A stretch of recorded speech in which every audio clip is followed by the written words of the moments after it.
Il y a quelquefois des passions éreintantes. Voilà maintenant 42 ans que Christian grimpe le sentier de la mine jusqu'à son entrée, à 1500 mètres d'altitude. Ici, c'est donc le Pozzetto, l'entrée de la mine médiévale.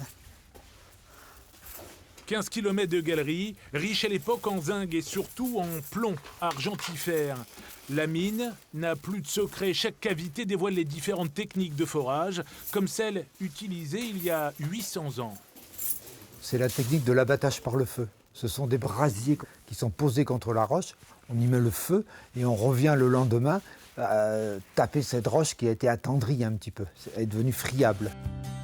Exploité depuis le Moyen-Âge et jusqu'en 1927, le site a été racheté en 1961. Oh, tiens, ça a bien avancé.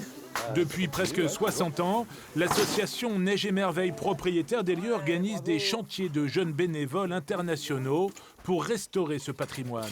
Je suis venu ici la première fois pour faire un chantier de jeunes. J'avais envie de découvrir les Alpes parce que je ne suis pas du tout originaire de cette région. Et c'est le chantier de jeunes qui m'a conduit ici, dans la vallée des Merveilles.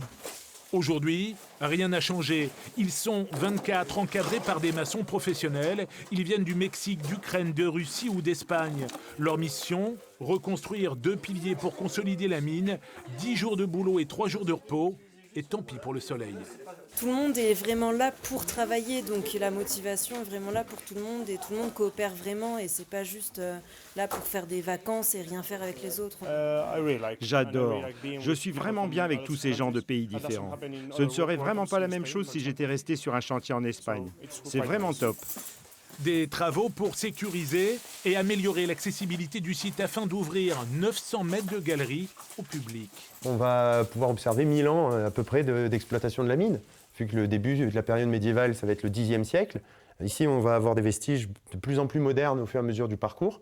Donc ce sera bien illustré l'histoire qu'il y a eu dans ce souterrain. Encore 2 ans avant de rouvrir la vieille mine aux premiers visiteurs. Bientôt 60 ans de chantier et 60 ans d'aventure humaine pour faire d'une utopie une réalité.